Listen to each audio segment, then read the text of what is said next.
চলতি অর্থবছরের দ্বিতীয়ার্ধের মুদ্রানীতি ঘোষণা আজ। বেসরকারি খাতে ঋণ প্রবাহ কম নির্ধারণ সহ কমতে পারে ঋণের সুদ হার। অষ্টম বেতন কাঠামোর অসঙ্গতি দূর করার দাবিতে পাবলিক বিশ্ববিদ্যালয়গুলোতে চতুর্থ দিনের মতো চলছে শিক্ষকদের কর্মবিরতি। কিছু অসাধু প্রতিষ্ঠানের বিরুদ্ধে অনুমোদনহীন মশার কয়েল বিক্রির অভিযোগ। হুমকির মুখে জনস্বাস্থ্য, সরকারের তদারকি জোরদারের আহ্বান। বাণিজ্য মেলার বিদেশি প্যাভিলিয়নের ভেতরে স্টলগুলোর প্রায় সবই দেশীয় প্রতিষ্ঠানের। এক দেশের প্যাভিলিয়নে বিক্রি হচ্ছে অন্য দেশের পণ্য। প্রতারিত হওয়ার অভিযোগ ক্রেতাদের। এবং গার্মেন্টস, অ্যাক্সেসরিজ অ্যান্ড প্যাকেজিং শিল্পকে গুরুত্ব দিয়ে চূড়ান্ত হবে জাতীয় শিল্পনীতি, বললেন শিল্পমন্ত্রী।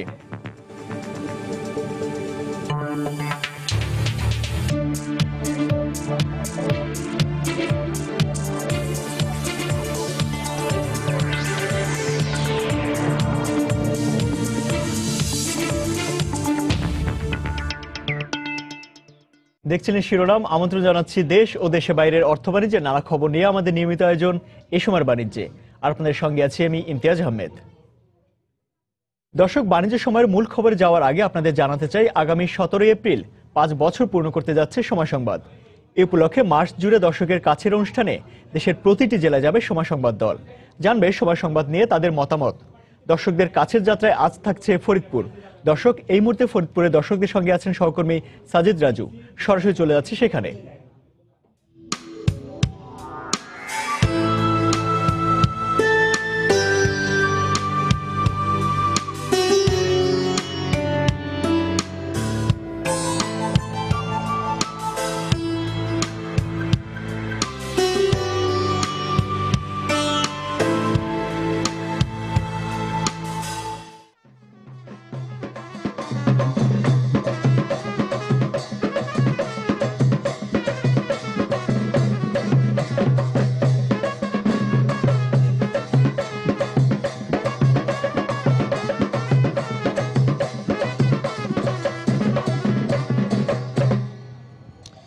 সময় টেলিভিশনের পঞ্চম প্রতিষ্ঠা বার্ষিকী আগামী 17 এপ্রিল। গত 5 বছরে সময় টেলিভিশন যেসব অনুষ্ঠান, খবর এবং প্রোগ্রাম দর্শকদের দেখিয়েছে, সেসব দর্শকের কাছে কেমন লেগেছে এবং দর্শকের মনে সময় টেলিভিশন কতটা জায়গা করে নিতে পেরেছে, সেই সব প্রশ্নের উত্তর খুঁজতে আমরা যাচ্ছি প্রতিটি জেলায়। তো তারই ধারাবাহিকতায় আমরা রয়েছি কবি জসিমউদ্দিনের জন্মস্থান ফরিদপুরে, এবং ফরিদপুরের যে জেলা জজ আদালত প্রাঙ্গণের সামনের রাস্তায় আমরা রয়েছি। আমাদের সঙ্গে যোগ দিয়েছেন ফরিদপুরবাসী, বিশেষ করে ফরিদপুরের বিভিন্ন শ্রেণী পেশার এবং বয়সী মানুষ আমাদের সঙ্গে যোগ দিয়েছেন। তো সময় টেলিভিশন সম্পর্কে তাদের মতামত এবং পরামর্শ জানতে আমরা চলে যাব তাদের কাছে। এখানে একজন দর্শক রয়েছেন, তার কাছে জানতে চাইবো যে সময় টেলিভিশনের খবর আপনি দেখেন কিনা, দেখলে আপনার কি কি খবর দেখতে ভালো লাগে। সর্বপ্রথমেই সময় টিভির আজ পঞ্চম বর্ষের পদার্পণ উপলক্ষে আমি সময় টিভির কর্তৃপক্ষ এবং কলাকুশলী রূপদেরকে আমার পক্ষ থেকে আন্তরিক অভিনন্দন জানাই। বিশেষ করে সময় টিভির যে সংবাদ আমরা দেখি, বিশেষ করে আমি দেখি, আমার সময় টিভির সব কিছুই বিশেষ করে ভালো লাগে, যে তাৎক্ষণিক যে সংবাদগুলো এবং সেই সঙ্গে যে লাইভ প্রোগ্রামগুলো দেখা হয়, আসলেই আমার কাছে সব দিক দিয়ে গুণগত মান এবং উপস্থাপন আমার কাছে বেশ ভালো লাগে। আমি আপনাকে ধন্যবাদ। আপনার কাছে জানতে চাইবো আমাদের প্রতি কোনো পরামর্শ রয়েছে কিনা। আসলে বস্তুনিষ্ঠ সংবাদ পরিবেশনের সময় টিভি ব্যক্তিগতভাবে আমার খুব ভালো লাগে। আমি পার্সোনালি সংবাদের জন্যই সময় টিভি দেখি। আপনাকে ধন্যবাদ। সময় টেলিভিশনের কোন কোন অনুষ্ঠান বা খবর আপনি দেখেন এবং কি ভালো লাগে? সংবাদটা দেখি, সংবাদটা খুবই ভালো লাগে। আর নিরপেক্ষ সংবাদ প্রচারের সময় টেলিভিশন খুবই ভূমিকা রাখে, আশা করি আরও রাখবে। আপনাকে ধন্যবাদ। এই কোর্ট চত্বরে কিন্তু বিভিন্ন বয়সী মানুষের ভিড় এখানে জমে এবং বিভিন্ন পেশাজীবী মানুষের কিন্তু আমরা এখানে সংমিশ্রণ দেখতে পাই। আপনার কাছে জানতে চাইবো যে সময় টেলিভিশন আপনি দেখেন কিনা, দেখলে কি ভালো লাগে? খবর শুনি আমার খুব ভালো লাগে, বুঝছেন, আমার খুব ভালো। সময় টেলিভিশনের কত পরামর্শ রয়েছে কিনা আপনার? আমি বলতে চাচ্ছি সময় টেলিভিশনে পুরোনো দিনের কিছু গানের অনুষ্ঠান করলে মোটামুটি ভালো হবে আর কি। পুরোনো দিনের, হারানো দিনের কিছু গান, এই ধরনের পুরোনো কিছু গান দিয়ে একটা অনুষ্ঠান সাজাইলে সুন্দর হবে। আপনাকে ধন্যবাদ। আপনার কোনো পরামর্শ রয়েছে? পরামর্শ, চিত্ত বিনোদন একটু হলে তো ভালোই হয়, সবাই ছেলে মেয়ে সবাই দেখতে পারে। খবর বার্তা তো চলছে। সময় টিভিতে কি দেখেন আর কি দেখতে চান? সময় টেলিভিশনের লাইভ সংবাদগুলো আমরা বেশি পছন্দ করি। লাইভ সংবাদ দেখলে পরে সব সত্য ঘটনা যেটা সেটা উদ্ঘাটন করবেন আপনারা, এটাই আমার পছন্দ আর কি। এখানে আরেকজন দর্শক রয়েছেন, আপনার কাছে জানতে চাইবো যে সময় টেলিভিশনে কি দেখতে ভালো লাগে, আরো কি দেখতে চান? সময় আসলে আমাদের কাছে সবসময় পাওয়া যায়, যেমন খবরগুলো আমরা সাথে সাথে সরাসরি লাইভে দেখতে পারি এবং এবং খবরের প্রচারটা সবই ভালো, মানে এটা যত মানে বাস্তব পাওয়া যায়, মানে সবসময় নগদ দেখা যায় আর কি। আপনাকে ধন্যবাদ। আমরা রয়েছে জেলা জজ আদালত ফরিদপুরের যে প্রাঙ্গণ সেটির সামনে। এখানে রয়েছে কিন্তু আইনজীবীদের এক মিলন মেলা। এখানে পুরুষ আইনজীবীরা যেমন রয়েছেন, নারী আইনজীবীরা রয়েছেন, তারা একসঙ্গে কাজ করেন। তো এরকম বেশ কিছু আইনজীবী আমাদের এই অনুষ্ঠানে আজকে যোগ দিয়েছেন। তো তাদের মতামত জানতে চাইবো। প্রথমে একজন নারী আইনজীবীর কাছে জানতে চাইবো যে সময় টেলিভিশন আপনি দেখেন কিনা, দেখলে কি ভালো লাগে, আরো কি দেখতে চান? আমরা তো আমার খুব ফেভারিট সময় টিভি, কারণ এটা 24 ঘন্টা নিউজ দেখায়, কিন্তু আর যেটা হয় না সেটা হচ্ছে অনেক ধরনের অনুষ্ঠান হওয়া উচিত। বিশেষ করে আমি বলবো যে সারা এক বছরে বিশেষ একটা সময় না, মুক্তিযুদ্ধের উপরে কন্টিনিউ একটা প্রচার রাখা বোধহয় উচিত। আর একটা হচ্ছে আমরা যারা নারী নেতৃবৃন্দ রাজনীতির সঙ্গে যুক্ত আছি, নারী নেত্রীদের নিয়ে প্রতিবেদন প্রকাশ করলে বেশি ভালো। আপনাকে ধন্যবাদ। মুক্তিযুদ্ধ বিষয়ক একটি অনুষ্ঠান আমাদের সময় টেলিভিশনে প্রচারিত হয়। আপনার কাছে জানতে চাইবো সময় টিভি দেখেন কিনা, দেখলে কি ভালো লাগে? হ্যাঁ, ধন্যবাদ আপনাকে। সময় টিভি আসলে রেগুলার মেনটেন করে দেখি। তো যে দিকটা আমার ভালো লাগে যে সময় টিভিটা একটু কারেন্টলি অথেন্টিক নিউজ পেশ করে সাধারণত। আর আমি আশা করব যে আগামীতে সময় টিভি যেন দেশের জনগণকে নিয়ে যে একটা বিচার বিশ্লেষণের মধ্যে দিয়ে তাদের যেই চিন্তা চেতনা সেটা প্রকাশ করার ভঙ্গিটা যেন আরেকটু বৃদ্ধি পায়। আপনাকে ধন্যবাদ। সময় টেলিভিশন গত 5 বছরে আপনার প্রত্যাশা কতটা পূরণ করতে পেরেছে? যুগের সাথে তাল মিলিয়ে সময় টিভি একদম অনেক দূরে গিয়ে। সময় টিভির সবচেয়ে ভালো সেটি হচ্ছে খবরটা। সময় টিভির সবচেয়ে ভালো জিনিস সেটা হলো তাৎক্ষণিক যে ব্রেকিং নিউজটা আসে সেটা আমরা। আপনাকে ধন্যবাদ। আপনি ব্রেকিং নিউজ বা তাৎক্ষণিক যে খবর দেখায় সেগুলো আপনার ভালো লাগে। আপনার কাছে জানতে চাইবো যে আপনার প্রত্যাশা কতটা পূরণ করতে পেরেছে সময় টিভি? ধন্যবাদ সময় টিভিকে আজকের এই অনুষ্ঠান করার জন্য। সময় টিভি অবশ্যই আমাদের চাহিদা কিছুটা হলেও পূরণ করেছে এই সময়ের জন্য, যেটা তাৎক্ষণিকভাবে আমাদের খবরটা জানা প্রয়োজন, সেই খবরটা একমাত্র সময় টিভি দিয়ে থাকে। আপনাকে ধন্যবাদ। আপনাদের প্রতি কোনো পরামর্শ রয়েছে না? একটা পরামর্শ চাইবো।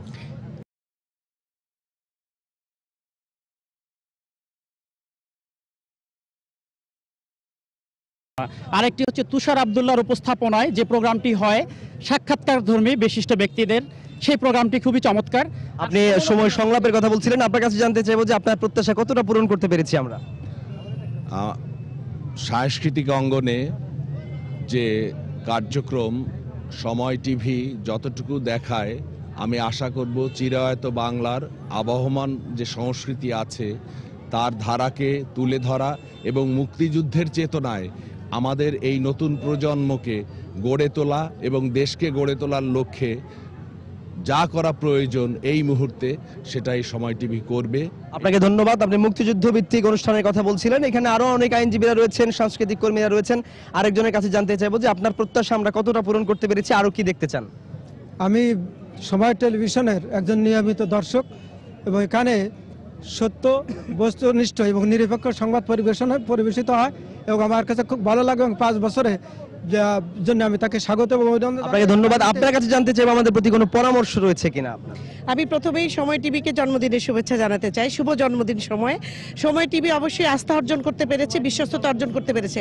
আমি ভবিষ্যতে এক কথায় বলতে চাই, নারী বান্ধব একটি চ্যানেল হিসেবে সময় টিভিকে দেখতে চাই। আপনাকে ধন্যবাদ। এই ফরিদপুর হচ্ছে কবি জসিমউদ্দিনের পূর্ণ স্মৃতি বিজড়িত একটি জেলা এবং শিল্প সাহিত্যের অনেক বিকাশের ক্ষেত্রে ফরিদপুরের অনেক অবদান রয়েছে। এখানে আমাদের যে প্রতিবেদক রয়েছেন সুমন ইসলাম, তিনি ফরিদপুর থেকে বিভিন্ন খবর, বিভিন্ন রকমের সংবাদ আমাদেরকে পাঠান। তো তার কাছে জানতে চাইবো যে কোন কোন চাহিদার আলোকে কি কি ধরনের খবর তিনি আমাদেরকে পাঠান? আমি সর্বপ্রথম হলো ফরিদপুরকে অগ্রাধিকার দিই, যে ফরিদপুরে মানুষের যে মৌলিক চাহিদাগুলো সেই অনুষ্ঠানগুলো আমি তুলে ধরি এবং ফরিদপুরের সাংস্কৃতিক অঙ্গনের অনুষ্ঠানগুলো দিয়ে এবং তাৎক্ষণিক যে ঘটনাগুলো ঘটে সেইগুলো আমি সময় টিভিতে প্রচার করি। ফরিদপুরের মানুষ সময় টিভিটাকে দ্রুত গ্রহণ করে নিয়েছে। আপনাকে ধন্যবাদ। আরেকজন দর্শক আমাদের পাশে রয়েছেন, অনেক বয়োজ্যেষ্ঠ একজন মানুষ, তার পরামর্শ জানতে চাইবো যে সময় টেলিভিশনের প্রতি আপনার কোনো পরামর্শ রয়েছে কিনা? সময় টেলিভিশনের তাৎক্ষণিক নিউজটা খুব ভালো, তবে ওখানে বিজ্ঞাপন একটু কমাইলে ভালো। আর আমরা ফরিদপুরের পক্ষ থেকে বলবো, ফরিদপুরে বাংলাদেশের মধ্যে অর্ধেক পেঁয়াজ চাষ হয় ফরিদপুরে। ফরিদপুর নদী ভাঙ্গন একটা এলাকা, এইগুলো একটা ধারাবাহিক নিউজ করলে আমাদের ফরিদপুর রক্ষা পাবে। আর শিল্পের ব্যাপারে বলবো যে আমাদের পদ্মা সেতু হলে বা দৌলতদেহ পদ্মা সেতু হলে ফরিদপুরের শিল্প আগায় যাবে এবং দক্ষিণাঞ্চলের প্রায় 17 জেলা, আমার মনে হয় এই এলাকার মানুষের জীবনযাত্রা পরিবর্তন হবে। আপনাকে ধন্যবাদ। এই উন্নয়ন ধর্মী খবরগুলো আপনি চাচ্ছিলেন, আপনার কাছে জানতে চাইবো কোনো পরামর্শ রয়েছে কিনা? পরামর্শটা হচ্ছে আপনাদের তাৎক্ষণিক নিউজটা অনেক ভালো, আমরা তাৎক্ষণিকভাবে যে রুট লেভেল থেকে আপনাদের সেটা আমরা পাই, তবে একটু বিজ্ঞাপনটা কমাইলে একটু ভালো হবে। আপনাকে ধন্যবাদ। আমরা কিন্তু বিজ্ঞাপনবিহীন সংবাদ কিন্তু প্রচার করছি। আপনার কাছে জানতে চাইবো যে ফরিদপুরবাসীর আসলে প্রত্যাশা কতটা পূরণ করতে পেরেছি আমরা? আমি মনে করি ফরিদপুরবাসীর প্রত্যাশা অনেকটাই পূরণ হয়েছে এবং আমাদের ফরিদপুরের স্থানীয় সংস্কৃতি, এই জিনিসগুলো যদি শুধু ফরিদপুর না, জেলা পর্যায়ের অনেক লোকজ সংস্কৃতি, স্থানীয় সংস্কৃতিগুলো তুলে ধরলে আরো ভালো হবে। আপনাকে ধন্যবাদ। দর্শক, আমরা ফরিদপুরবাসীর কথা আপনাদেরকে জানালাম, শোনালাম, তুলে ধরলাম তাদের মনের কথা। আমরা বিকেল 4:30 আসছি আপনার জেলা মাদারীপুরে। মাদারীপুরবাসী তৈরি থাকুন আপনার মনের প্রশ্নটি নিয়ে, আমাদের সময় টিভির কাছে আপনার প্রত্যাশা নিয়ে। সে পর্যন্ত সবাই ভালো থাকবেন, সুস্থ থাকবেন, সবার প্রতি শুভকামনা।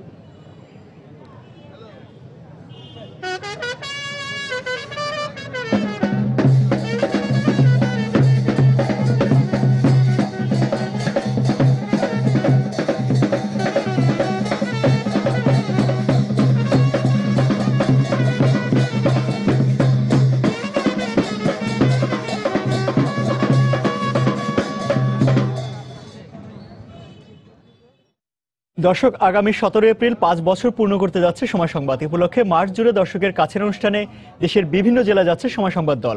তারই অংশ হিসেবে আজকের ছিল ফরিদপুরে এবং সেখান থেকে আমাদের সঙ্গে যোগ দিয়েছিলেন সহকর্মী সাজিদ রাজু। চলে যাচ্ছি অন্যান্য খবরে। অষ্টম বেতন কাঠামোর অসঙ্গতি দূর করার দাবিতে চতুর্থ দিনের মতো কর্মবিরতি পালন করছে রাজধানীর বাইরের পাবলিক বিশ্ববিদ্যালয়ের শিক্ষকরা।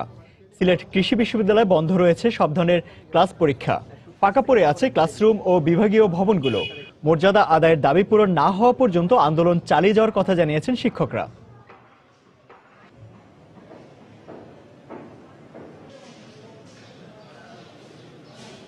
একই অবস্থায় রাজশাহী প্রকৌশল ও প্রযুক্তি বিশ্ববিদ্যালয়েও তালা ঝুলছে প্রশাসনিক ভবন সহ সব ক্লাসরুমে। ক্লাস পরীক্ষা বন্ধ থাকায় বিশ্ববিদ্যালয় ক্যাম্পাসে আসেনি কোনো শিক্ষার্থী। আন্দোলনের কারণে কার্যত বন্ধ রয়েছে প্রশাসনিক কার্যক্রম।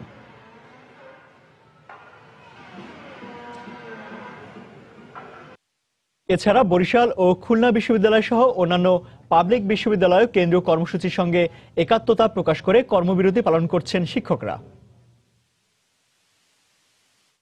পাবলিক বিশ্ববিদ্যালয় শিক্ষকদের কর্মবিরতির খবর জানতে এই মুহূর্তে সিলেটের কৃষি বিশ্ববিদ্যালয়ে আছেন আমাদের সহকর্মী আব্দুল আহাদ এবং রাজশাহী প্রকৌশল ও প্রযুক্তি বিশ্ববিদ্যালয়ে আছেন সাইফুর রহমান রকি। প্রথমে চলে যাচ্ছি সিলেটে আহাদের কাছে।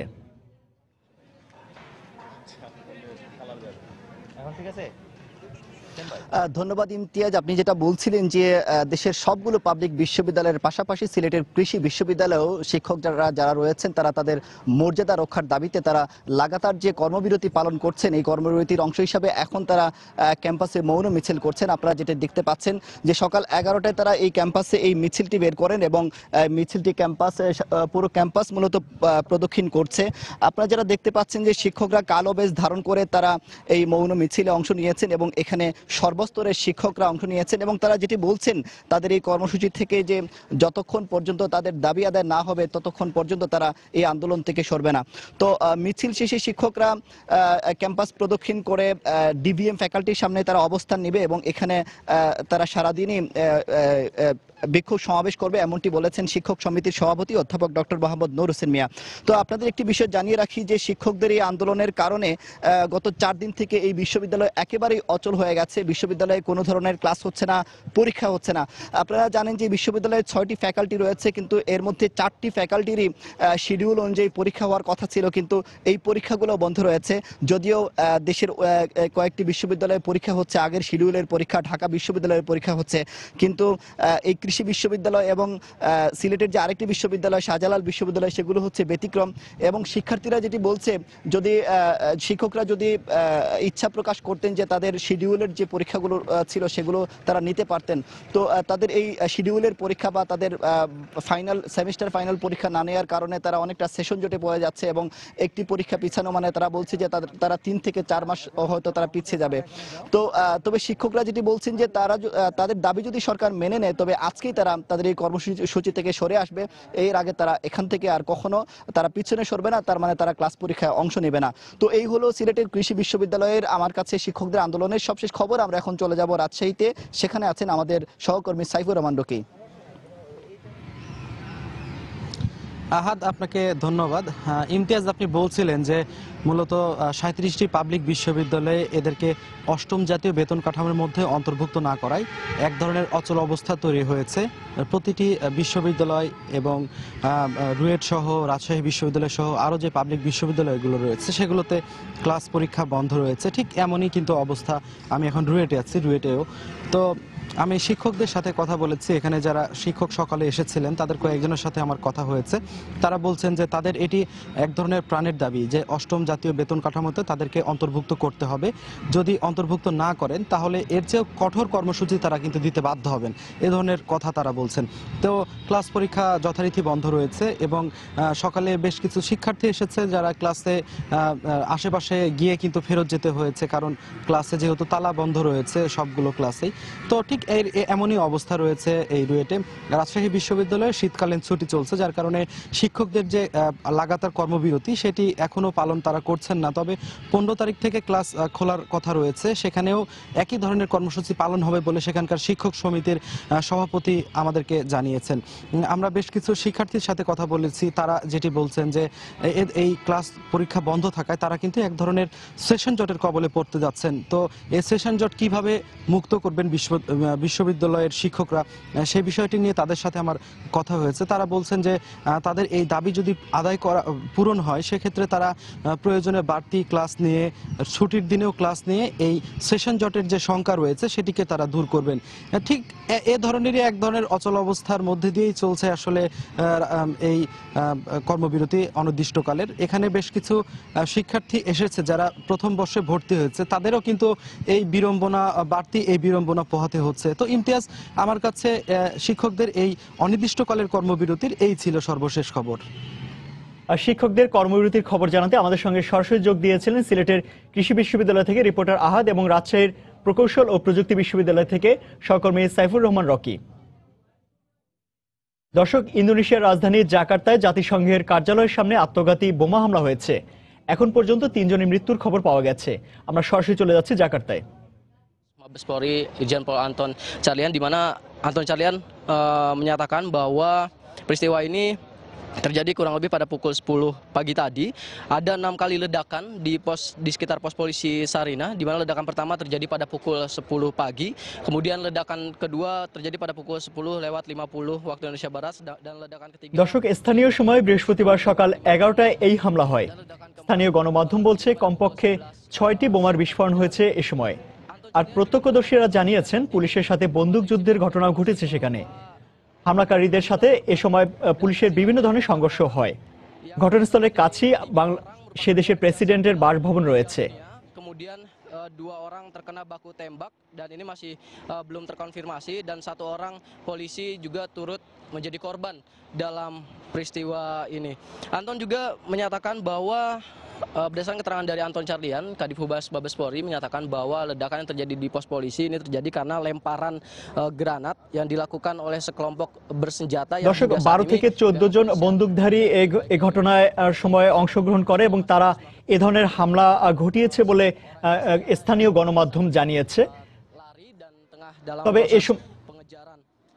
তবে পুলিশ তাদের খুঁজে বের করার চেষ্টা করছে এবং পুলিশের তৎপরতা আমরা দেখতে পাচ্ছি। তারা বিভিন্ন ধরনের অভিযান এখানে চালাচ্ছে, সঙ্গে ডগ স্কোয়াড তারাও কার্যক্রম পরিচালনা করছে এবং আশেপাশের যে পরিস্থিতি সেগুলো দেখে মনে হচ্ছে পুলিশ পুরো এলাকাটা কর্ডন করার চেষ্টা করছে।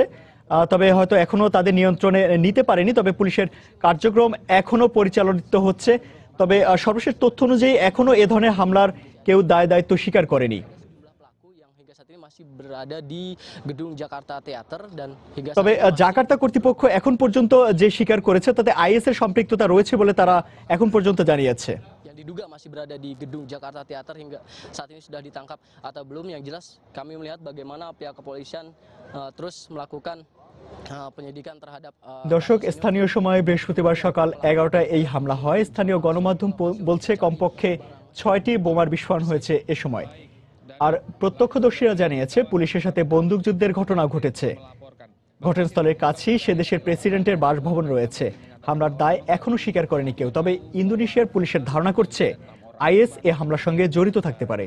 sipil, kemudian ada pihak kepolisian dan juga korban pelaku diduga ada 6 orang sejauh ini informasi yang kami terima. Dan tadi Anda sempat katakan bahwa ini kuat sekali dugaan adalah ISIS karena persis seperti yang terjadi di Paris. Dan kemudian 6 orang দর্শক, জাকার্তায় বোমা বিস্ফোরণের ঘটনা ঘটেছে, আমরা সরাসরি ছিলাম সেখানে। মশার যন্ত্রণা থেকে বাঁচতে শহর অঞ্চলের পাশাপাশি গ্রাম অঞ্চলে অবাধে ব্যবহার হচ্ছে মশার কয়েল। তবে অভিযোগ উঠছে কিছু অসাধু প্রতিষ্ঠান অনুমোদনহীন মশার কয়েল বিক্রি করছে সারা দেশে। এসব কয়েলের ক্ষতিকর রাসায়নিকের আধিক্যের কারণে হুমকির মুখে পড়ছে জনস্বাস্থ্য। বিশেষজ্ঞরা সরকারের তদারকি জোরদারের মাধ্যমে জনস্বাস্থ্য রক্ষায় এগিয়ে আসার আহ্বান জানিয়েছেন। তাহসিনা জেসি রিপোর্ট। মশার জ্বালায় অতিষ্ঠ হয়ে উঠেছে নগরবাসী। দরজা জানালা আটকে রেখে মশার কয়েল ব্যবহার করেও মিলছে না মশার যন্ত্রণা থেকে মুক্তি। সবচেয়ে বেশি দুর্ভোগের শিকার হচ্ছে শিক্ষার্থীরা, কারণ বাজারের কিছু নিম্নমানের মশার কয়েলের ধোঁয়ায় তাদের শারীরিক নানা সমস্যায় পড়তে হচ্ছে। মশার উপদ্রব অনেক বেশি, সন্ধ্যাবেলা দরজা জানলা খোলা রাখা যায় না, যা হাতের কাছে যে মশার কয়েল পাই সেটাই ব্যবহার করি। কয়েল জ্বালালে আমরা অনেক ধোঁয়া হয় ঘরে, যার কারণে অনেক কাশি হয়, দম বন্ধ হয়ে আসে। সম্প্রতি এক সেমিনারে জানানো হয় কিছু অসাধু কোম্পানি মশার কয়েলে বিশ্ব স্বাস্থ্য সংস্থা নির্দেশিত অনুমোদিত সর্বোচ্চ 0.3 মাত্রার চেয়ে বেশি পরিমাণে অ্যাক্টিভ ইনগ্রেডিয়েন্ট রাসায়নিক ব্যবহার করছে, যা জনস্বাস্থ্যের জন্য মারাত্মক হুমকি। ভুয়া পিএইচপি নাম্বার ও বিএসটিআই লোগো ব্যবহার করে এসব মশার কয়েল বাজারজাত করছে 30টিরও বেশি দেশীয় বেনামি কারখানা। বাংলাদেশে এখন বর্তমান বাজারে অনেক কয়েল আছে, যে কয়েলগুলোর মধ্যে WHO রিকমেন্ডেড ইনসেক্টিসাইড ব্যবহার করা হলেও সেটা মাত্রা দেখা যাচ্ছে অনেক বেশি। যদি এত বেশি মাত্রা ইনসেক্টিসাইড কয়েলের মধ্যে ব্যবহার করা হয় তাহলে সেটা আমাদের স্বাস্থ্যের জন্য ভয়ঙ্কর ক্ষতিকর। জনস্বাস্থ্যের জন্য ক্ষতিকর এসব কয়েল বিক্রি বন্ধ করতে কর্তৃপক্ষের কঠোর নজরদারি প্রয়োজন বলে মনে করেন বিশেষজ্ঞরা। আমাদের যেগুলো আইন প্রয়োগকারী সংস্থা আছে, মোবাইল কোর্ট আছে, এগুলোর মাধ্যমে অনতিবিলম্বে আমরা যদি এই কারখানাগুলো বন্ধ করে দিতে পারি তাহলে আমরা অনিরাপদ কয়েল থেকে মানুষের যে স্বাস্থ্য ঝুঁকি সেটা আমরা কমিয়ে আনতে পারি। মশা তাড়াতে কয়েল, স্প্রে এসব রাসায়নিক দ্রব্য ব্যবহার না করে প্রয়োজনীয় সতর্কতা অবলম্বনের মাধ্যমে বিকল্প পদ্ধতিতে মশা প্রতিরোধ করার উপর জোর দেন এই বিশেষজ্ঞরা। জনসচেতনতা সৃষ্টি। তাহসিনা জেসি, সময় সংবাদ, ঢাকা। চলতি অর্থবছরের দ্বিতীয়ার্ধের মুদ্রানীতি ঘোষণা হবে আজ। বাংলাদেশ ব্যাংকের এক সংবাদ বিজ্ঞপ্তিতে এ তথ্য জানানো হয়েছে। আজ বেলা 11:30টায় বাংলাদেশ ব্যাংকের জাহাঙ্গীর আলম কনফারেন্স হলে মুদ্রানীতি ঘোষণা করা হবে। জানা গেছে এবারে মুদ্রানীতিতে গতবারের ধারাবাহিকতায় বেসরকারি খাতে ঋণ প্রবাহ কম নির্ধারণ সহ কমতে পারে ঋণের সুদ হার। চলতি অর্থবছরের প্রথম মুদ্রানীতি ঘোষণা করা হয়েছিল গত বছরের 30 জুলাই। এতে কর্মসংস্থান সৃষ্টি মূল লক্ষ্য রেখে প্রথমার্ধের জন্য বিনিয়োগ বান্ধব ও নমনীয় মুদ্রানীতি ঘোষণা করে বাংলাদেশ ব্যাংক। সরকারি খাতে ঋণের প্রবৃদ্ধি ধরা হয় 23.7%, আর বেসরকারি খাতে ঋণ প্রবাহ স্থির করা হয় 15%। মুদ্রানীতিতে 6 মাসের জন্য রিজার্ভের প্রবৃদ্ধি ধরা হয় 16%। চলতি অর্থ বছরে প্রবৃদ্ধি 7% ধরার পাশাপাশি মুদ্রাস্ফীতি ধরা হয় 6.2%। দর্শক, কিছুক্ষণের মধ্যেই গভর্নর ডক্টর আতিউর রহমান মুদ্রানীতি ঘোষণা করবেন। এই মুহূর্তে বাংলাদেশ ব্যাংকে আছেন আমাদের সহকর্মী সানবির উপল। সেখানকার খবর জানতে আমরা সরাসরি চলে যাচ্ছি সেখানে।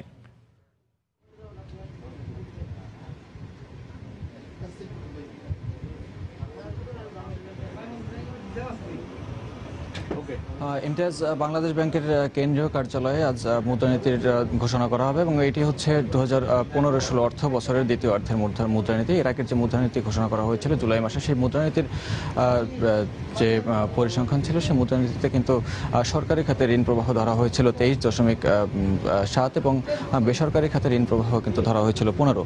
এবং সেই মুদ্রানীতিতে যে ঋণ প্রবাহ ধরা হয়েছিল তারপরেও বাংলাদেশের গত 6 মাসের রাজনৈতিক পরিস্থিতি বেশ স্বাভাবিক ছিল এবং অর্থনীতিরও বেশ চাঙা ভাব লক্ষ্য করা গেছে। বিভিন্ন পরিসংখ্যানে আমরা দেখতে পেয়েছি, বিশেষ করে আমদানি রপ্তানি এবং বিনিয়োগ বা ঋণ প্রবাহর যে সুদের হারও কিছুটা কমে এসেছিল। তো সেই দিক থেকে বাংলাদেশের অর্থনীতির গত কয়েক মাসের যে বিশ্লেষণ, সেই বিশ্লেষণে অর্থনীতি কিন্তু বেশ স্থিতিশীল একটি অবস্থার মধ্য দিয়ে গেছে।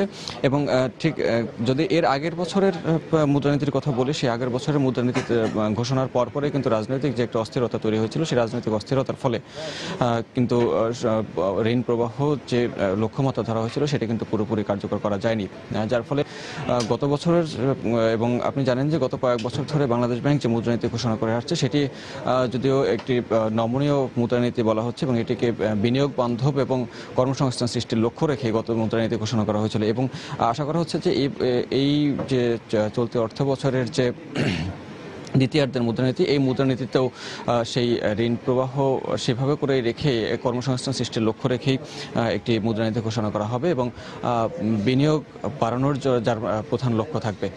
এবং এছাড়া হচ্ছে এই যে মুদ্রানীতি, আপনি জানেন যে অন্য একটি উদ্দেশ্য হচ্ছে মূল্যস্ফীতি নিয়ন্ত্রণ, এবং সেই মূল্যস্ফীতির কিন্তু গত কয়েক মাসে আমরা পিবিএস অর্থাৎ পরিসংখ্যান ব্যুরোর যে পরিসংখ্যান, সেই পরিসংখ্যান ব্যুরোর পরিসংখ্যানে দেখতে পেয়েছে যে মূল্যস্ফীতি কিছুটা কমে এসছে এবং সেই মূল্যস্ফীতির লাগাম টেনে ধরার যে অবস্থাটি তৈরি হয়েছে সেটিকে আরও বেশি স্থিতিশীল রেখে বাজেট বান্ধব এবং বাজেটের সাথে সামঞ্জস্য রেখেই যাতে প্রবৃদ্ধি ধরে রাখা এবং মূল্যস্ফীতি নিয়ন্ত্রণ করা যায়, সেই লক্ষ্যকে সামনে রেখেই আজকে মুদ্রানীতি ঘোষণা করা হবে বলে আমরা জানতে পেরেছি।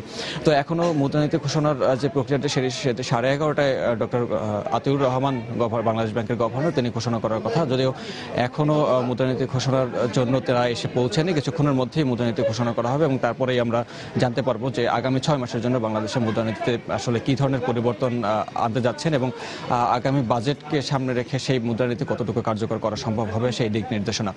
তো ইমতিয়াজ, এই ছিল এখনকার মতো মুদ্রানীতি ঘোষণার খবরাখবর। রূপল, আপনাকে ধন্যবাদ। দর্শক, আর কিছুক্ষণের মধ্যেই গভর্নর ডক্টর আতিউর রহমান মুদ্রানীতি ঘোষণা করতে যাচ্ছেন, আর সেখানকার সর্বশেষ অবস্থা জানাচ্ছিলেন আমাদের সহকর্মী সানবীর রূপল। নামে বিদেশি প্যাভিলিয়ন হলেও ভেতরে স্টলগুলোর প্রায় সবই দেশীয় প্রতিষ্ঠানের। আবার প্যাভিলিয়ন এক দেশের নামে হলেও পণ্য বিক্রি হচ্ছে অন্য দেশের। ঢাকা আন্তর্জাতিক বাণিজ্য মেলার এবারের আসরে বেশিরভাগ বিদেশি প্যাভিলিয়নেই দেখা গেছে এমন অনিয়মের চিত্র। ক্রেতাদের অভিযোগ, বিদেশি পণ্য কিনতে এসে প্রতারিত হচ্ছেন তারা। বিস্তারিত দেখুন আমার করা একটি রিপোর্টে। রপ্তানি উন্নয়ন ব্যুরোর তথ্য মতে এবারে ঢাকা আন্তর্জাতিক বাণিজ্য মেলায় নতুন 7টি সহ 21টি দেশ অংশ নিয়েছে। এসব দেশের নামে 38টি প্যাভিলিয়নও সাজানো হয়েছে মেলা প্রাঙ্গণে। বিভিন্ন দেশের নামে প্যাভিলিয়ন থাকলেও ভেতরের স্টলের বেশিরভাগ পণ্যই দেশীয় বা ভিন্ন কোনো দেশের। মেলার বিদেশি জোনে যুক্তরাজ্যের নামে এই প্যাভিলিয়নটি বরাদ্দ দেওয়া হলেও ভেতরে দেখা গেছে দেশীয় বিসমিল্লাহ টেক্সটাইলের কাপড় বিক্রি হচ্ছে। তার পাশেই রয়েছে যুক্তরাষ্ট্রের প্যাভিলিয়ন, যেখানে মাকাম হার্বাল আর রাতুল ফ্যাশন নামের স্টল খুলে বসেছেন দেশীয় ব্যবসায়ীরা। কারণ জানতে চাইলে এসব প্যাভিলিয়ন থেকে বলা হয় মেলা কর্তৃপক্ষের মাধ্যমে তারা স্টল পেয়েছেন। এটা আসলে ইউকে প্যাভিলিয়ন নামে বরাদ্দ ছিল, নিবন্ধনকৃত প্যাভিলিয়নটা সেটা আমরা কিনে নিছি।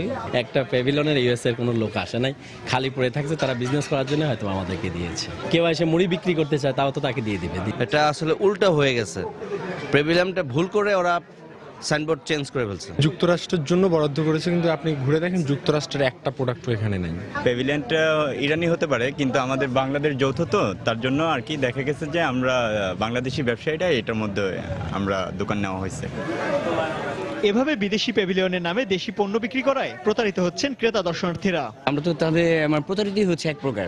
আর কথা হচ্ছে মরক্কোর প্যাভিলিয়নে সাপ্লিমেন্টারি ইন্ডিয়ান সামগ্রী পাচ্ছি। একটু আগে আমরা এই মরক্কোতে এসে দেখলাম মরক্কো বানান মনে হয় ভুল আছে, যেখানে বানানি ভুল সেখানে এটা আদৌ কি মরক্কো না কিনা। একটা স্টল হয়তো মনে হচ্ছে যে বাইরের, কিন্তু বাকি দোকানগুলো একদমই লোকাল প্রোডাক্ট মনে হচ্ছে, এটা ঠিক হচ্ছে না।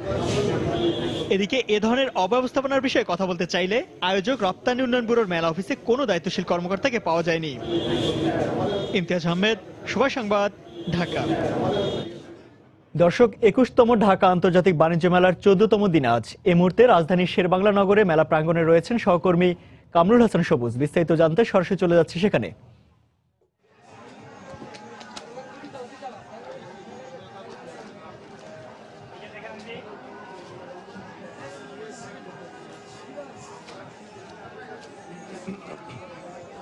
ইমতিয়াজ, ঢাকা আন্তর্জাতিক বাণিজ্য মেলার আজকে 14তম দিন এবং আজকে কিন্তু অন্যান্য দিনের মতোই সকাল 10টায় মেলার প্রবেশদ্বার খুলে দেওয়ার পরে দর্শনার্থীরা মেলা প্রাঙ্গণে এসেছে এবং তারা কিন্তু তাদের যে প্রতিদিন সকালের দিকে যে দোকানগুলোতে ভিড় থাকে সেরকমটা কিন্তু আজকে আমরা দেখেছি। বিশেষ করে গৃহস্থলীর দোকান এবং অর্নামেন্টের দোকানে কিন্তু আমরা ভিড় দেখেছি। তো সেই জায়গা থেকে কিন্তু আমরা এখন দাঁড়িয়ে আছি একটি প্যাভিলিয়নের মধ্যে, যেখানে অর্নামেন্ট, কসমেটিক্স এবং বিদেশি জুতা স্যান্ডেলের আছে এখানে। তো আমরা এই মুহূর্তে একজন বিক্রেতার সাথে কথা বলতে চাচ্ছি। আমরা একজন বিক্রেতার সাথে কথা বলবো, অর্নামেন্ট বিক্রেতা।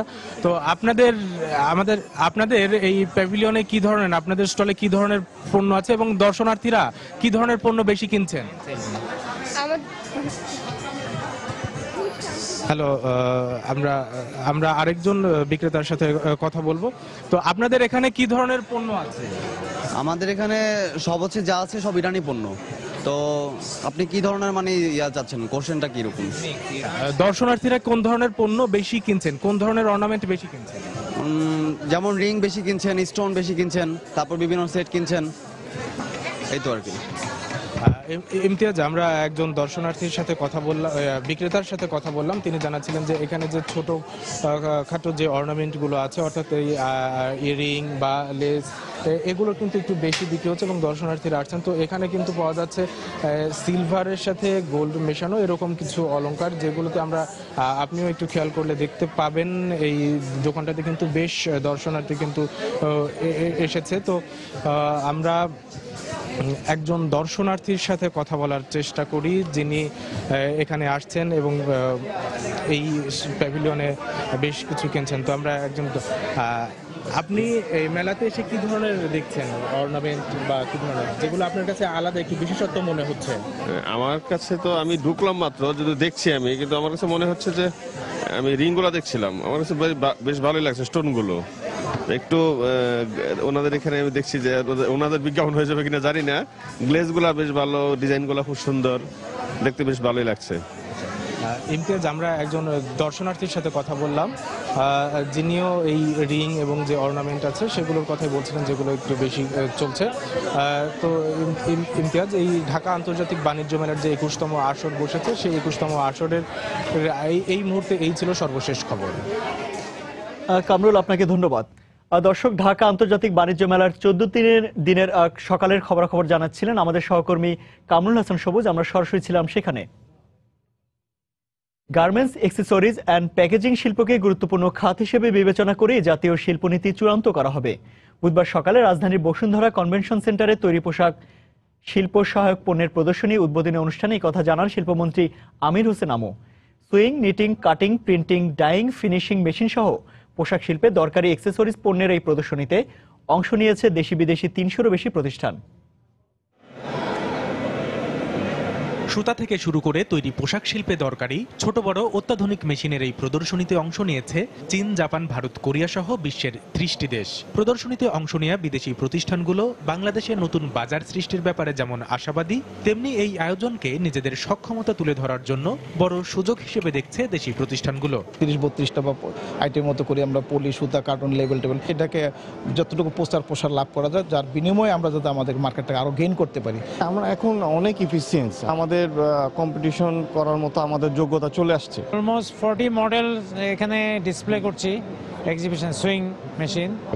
এখানে অংশ নিতে পেরে খুবই খুশি। আমরা জানি পোশাক শিল্পের অ্যাক্সেসরিজ পণ্যের জন্য বাংলাদেশ অনেক বড় বাজার।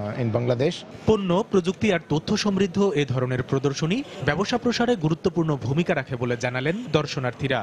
এখানে যে লিডিং যেগুলো কোম্পানি, সুইং মেশিনের কোম্পানিগুলো সবগুলোই এখানে আসছেন, কিছু নিউ মেশিনও আসছে। সব অটোমেটেড মেশিন, প্রোডাকশন টাইম যেমন কমাচ্ছে, তেমনি বিভিন্ন আপনার কস্টিংও কমাচ্ছে। ওভারঅল সব মিলিয়ে এটা একটা ভালো প্রজেক্ট। 4 দিনের এই প্রদর্শনীর উদ্বোধনী অনুষ্ঠানে শিল্পমন্ত্রী জানালেন, রপ্তানি আয়ের লক্ষ্যমাত্রা পূরণে তৈরি পোশাক শিল্পের পাশাপাশি গার্মেন্টস, অ্যাক্সেসরিজ শিল্পের উন্নয়নে কাজ করে যাচ্ছে সরকার। প্যাকেজিং শিল্প উদ্যোক্তারা রপ্তানিমুখী শিল্প হিসাবে প্রণোদনা বৃদ্ধি এবং এই শিল্পকে অগ্রাধিকার শিল্প খাত হিসাবে নতুন শিল্প নীতিতে অন্তর্ভুক্ত করার কথা বলেছেন। নতুন জাতীয় শিল্পনীতিতে এসব দাবি গুরুত্বের সাথে বিবেচনা করা হবে। সবার জন্য উন্মুক্ত এই প্রদর্শনী চলবে প্রতিদিন সকাল 11টা থেকে সন্ধ্যা 7টা পর্যন্ত। কামরুল হাসান সবুজ, সময় সংবাদ, ঢাকা। জ্বালানি সাশ্রয়ী এলইডি লাইট উৎপাদনে শুল্ক ও কর রেয়াতের পাশাপাশি সরকার সব ধরনের সহযোগিতা করবে বলে জানিয়েছেন অর্থ ও পরিকল্পনা প্রতিমন্ত্রী এম এ মান্নান। বুধবার রাজধানীর লেকশোর হোটেলে এলইডি লাইটের উপর আয়োজিত এক কর্মশালায় একথা বলেন অর্থ প্রতিমন্ত্রী। এ সময় তিনি আরো বলেন, প্রধানমন্ত্রীর নির্দেশনা অনুসারে শিল্প খাতকে এগিয়ে নিতে আমলাতান্ত্রিক জটিলতা কমানো সহ সব ধরনের প্রয়োজনীয় বিধিবিধানও বাতিল করা হচ্ছে। কর্মশালায় এ খাতের উদ্যোক্তারা জানান, সাধারণ টিউব লাইটের চেয়ে এলইডি বাতি ব্যবহারে জ্বালানি সাশ্রয়ের পাশাপাশি অনেক কম কার্বন নিঃসরণ হয়, কিন্তু বেশি ট্যাক্স ও ভ্যাটের কারণে কম দামে এই লাইট সরবরাহ করা যাচ্ছে না।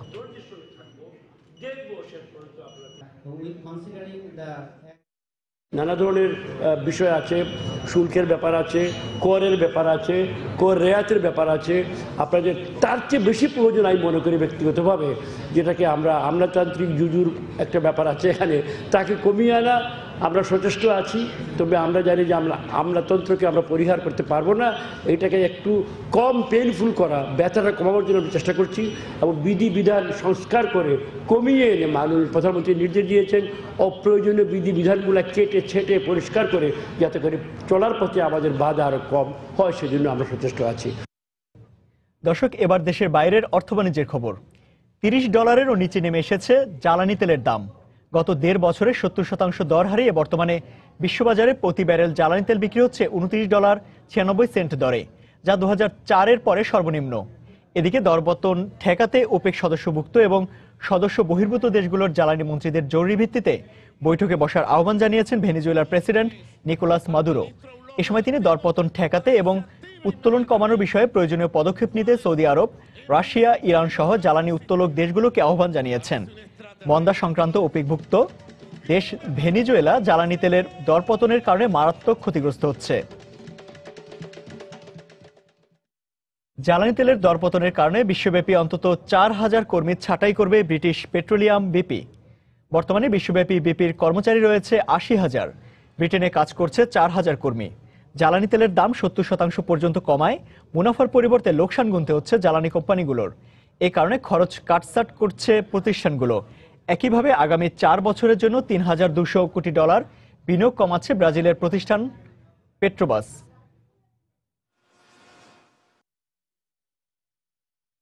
তুরস্ক সরকারের সাথে কুর্দিশ ওয়ার্কার্স পার্টি পিকেকের দ্বন্দ্বের কারণে একদিকে যেমন নিহতের সংখ্যা বাড়ছে, অন্যদিকে ক্ষতিগ্রস্ত হচ্ছে দেশটির অর্থনীতি। চলমান এ সংঘাতের প্রভাবে সবচেয়ে বেশি পড়েছে অভ্যন্তরীণ অর্থনীতিতে। কমেছে পণ্য বিক্রি, বাতিল হচ্ছে ফ্লাইট এবং হোটেল বুকিং, যার প্রভাবে হু হু করে বাড়ছে এ অঞ্চলে বেকারত্বের হার। তুরস্কের ইরাক সিরিয়া সীমান্তবর্তী দক্ষিণ পূর্বাঞ্চলে কুর্দি অধ্যুষিত শহরগুলোর একটি দিয়ারবাকির। কুর্দি বিদ্রোহীদের সাথে সরকারি বাহিনীর সংঘাতের কারণে এই অঞ্চলটি জনশূন্য হতে বসেছে। অথচ 2013 সালে তুরস্ক সরকারের সাথে কুর্দি বাহিনীর শান্তি আলোচনার মধ্য দিয়ে চাঙা হতে শুরু করেছিল এই অঞ্চলের অর্থনীতি। কিন্তু বছরখানেক পরই আবার উত্তপ্ত হয়ে ওঠে পরিস্থিতি। এতে বিপর্যয়ের মুখে পড়েছে দক্ষিণ পূর্বাঞ্চলের বেশ কয়েকটি শহরের অর্থনীতি। কমে গেছে বিকিনি এবং পর্যটক আনাগোনা, বাড়ছে বেকারত্ব। 20 বছর ধরে ব্যবসা করছি, এত খারাপ অবস্থা কখনোই হয়নি। আমাদের ব্যবসার 95%ই ক্ষতিগ্রস্ত হচ্ছে, কারণ 32 দিনের কারফিউর জন্য দোকান খুলতেই পারিনি। গোলাগুলির শব্দ এখন স্বাভাবিক মনে হয়। এই অঞ্চলের ক্ষুদ্র ব্যবসায়ীরা ব্যাংক থেকে ঋণ নিয়ে ব্যবসা শুরু করায় এখন দেউলিয়া হতে বসেছেন। বেকারত্ব হার পৌঁছেছে 30%। ফ্লাইট বাতিলের পাশাপাশি পর্যটকদের হোটেল বুকিং 80% থেকে নেমে এসেছে 30%। ব্যাংকগুলো এখন তীর্থের কাকের মতো অপেক্ষা করছে এই অঞ্চলে বিনিয়োগে আগ্রহী এমন কারো প্রত্যাশায়। এই মুহূর্তে সব হোটেলই খালি, কষ্ট করে কোনো পর্যটক খুঁজে পাবেন না। বিমানগুলো পর্যন্ত খালি, যে কোনো সময় সিট পেয়ে যাবেন। আমাদের ক্ষতির মাত্রাটা খুব বেশি।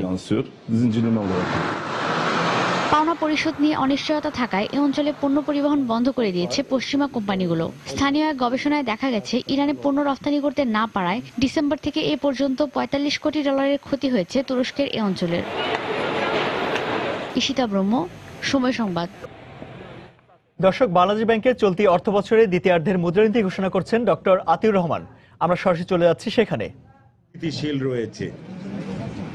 ভোক্তা মূল্যস্ফীতি জুনের 6.4% থেকে আরো কমে ডিসেম্বরে দাঁড়িয়েছে 6.2%। বর্তমান মূল্যস্ফীতি আমাদের লক্ষ্যমাত্রার মধ্যেই রয়েছে।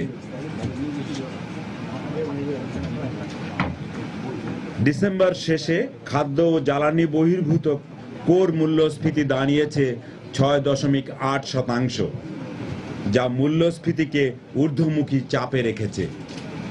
তাই মূল্যস্ফীতি নিয়ন্ত্রণে সতর্ক হওয়ার প্রয়োজন রয়েছে। সাম্প্রতিক অর্থনৈতিক সূচকগুলো চলতি বছরের উচ্চ প্রবৃদ্ধির ইঙ্গিত দিচ্ছে। বিশ্ব অর্থনীতিতে মন্দার পরিবেশেও আমাদের রপ্তানি বাড়ছে। বছর শেষে মূলধনী যন্ত্রপাতি আমদানির পরিমাণ ব্যাপকভাবে বেড়েছে। বৈদেশিক সূত্রের অর্থায়ন সহ বেসরকারি খাতে ঋণ প্রবৃদ্ধি জুনের 3.2% থেকে বেড়ে নভেম্বরে 13.7% উন্নীত হয়েছে। আমানত ও ঋণের সুদ হার কমেছে এবং এ দুটি সুদ হারের ব্যবধান অর্থাৎ স্প্রেড 5%-এর নিচে নেমে এসেছে। তবে এই স্প্রেড আরো কমানোর জন্য ব্যাংকগুলোকে আমরা তাগিদ দিয়ে যাচ্ছি। অভ্যন্তরীণ এবং বহির্বিশ্ব উভয় খাতের অর্থনৈতিক উন্নয়নের প্রেক্ষাপটে বাংলাদেশ ব্যাংক চলতি অর্থ বছরে মোট দেশজ উৎপাদন 6.8 থেকে 6.9% প্রবৃদ্ধি এবং 6.1% মূল্যস্ফীতি প্রক্ষেপণ করছে।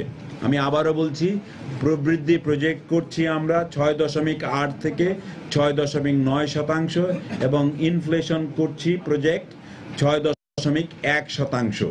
তবে বর্তমান রাজনৈতিক স্থিতিশীলতা বজায় থাকলে অর্থ বছর শেষে এই প্রবৃদ্ধির হার 7% স্পর্শ করতে পারে বলে আমরা অনুমান করছি। উৎপাদন ও মূল্য পরিস্থিতির সঙ্গে সঙ্গতি রেখে আমরা সংযত কিন্তু সমর্থনমূলক মুদ্রানীতি ভঙ্গি দিয়ে যাচ্ছি। এবারে প্রথমত আমরা নীতি সুদ হারগুলো কমিয়েছি। বাজারের সঙ্গে সামঞ্জস্য রেখে রেপো এবং রিভার্স রেপো হার 50 বেসিস পয়েন্ট কমিয়ে যথাক্রমে 6.75 ও 4.75% করা হয়েছে। আমি আবার বলছি, বাজারের সঙ্গে সামঞ্জস্য রেখে রেপো এবং রিভার্স রেপো হার 50 বেসিস পয়েন্ট কমিয়ে যথাক্রমে 6.75 ও 4.75% করা হয়েছে। দ্বিতীয়ত, ব্যাপক মুদ্রা ও বেসরকারি খাতের ঋণ যোগানের প্রবৃদ্ধি প্রক্ষেপিত হয়েছে যথাক্রমে 15% ও 14.8%। এই লক্ষ্যমাত্রা আগের মুদ্রানীতির লক্ষ্যমাত্রার চেয়ে সামান্য কম, তবে প্রকৃত অর্জনের চেয়ে যথেষ্ট বেশি। দর্শক, বাংলাদেশ ব্যাংকের প্রধান কার্যালয়ে চলতি বছরের মুদ্রানীতি ঘোষণা করছেন গভর্নর আতিউর রহমান। আমরা সরাসরি ছিলাম সেখানে। এবার চলে যাচ্ছি অন্যান্য খবরে। চীনের সাংহাই স্টক এক্সচেঞ্জের প্রধান সূচকের 2.8% দরপতন হয়েছে, যা গেল বছরের ডিসেম্বরের তুলনায় 20% বেশি। এর ফলে ঝুঁকির মুখে পড়েছে দেশটির বিনিয়োগকারীরা। 2015 সালের ফেব্রুয়ারির পর থেকে দেশটির কেন্দ্রীয় ব্যাংকে পিপলস ব্যাংক অব চায়নার বন্ডের বিনিয়োগ বাড়াতে শুরু করেন দেশটির ব্যবসায়ীরা। ফলে বিনিয়োগ কমতে শুরু করে দেশটির শেয়ার বাজারে। বিশেষ করে শেয়ার বাজারে থাকা টেলিকম ও শিল্প খাতে বিনিয়োগের হার কমেছে আশঙ্কাজনক হারে। গেল সপ্তাহে সূচকের ভয়াবহ দরপতনের কারণে দুদফায় লেনদেন বন্ধ হয়ে চীনের শেয়ার বাজারে।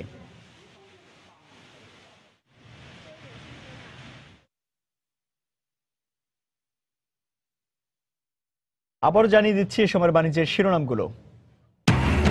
চলতি অর্থ বছরের দ্বিতীয়ার্ধের মুদ্রানীতি ঘোষণা।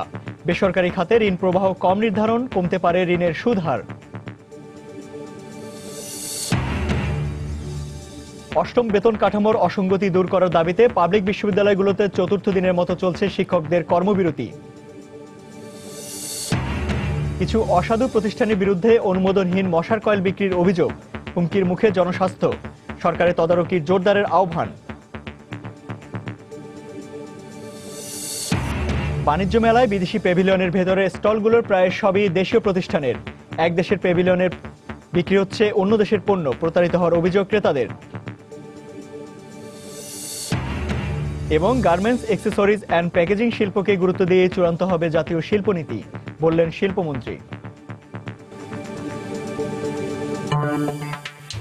দর্শক, এ ছিল এই সময়ের বাণিজ্যে। যে কোনো খবর পেতে ভিজিট করুন সময়নিউজ.tv আর সঙ্গে থাকুন সময়ে।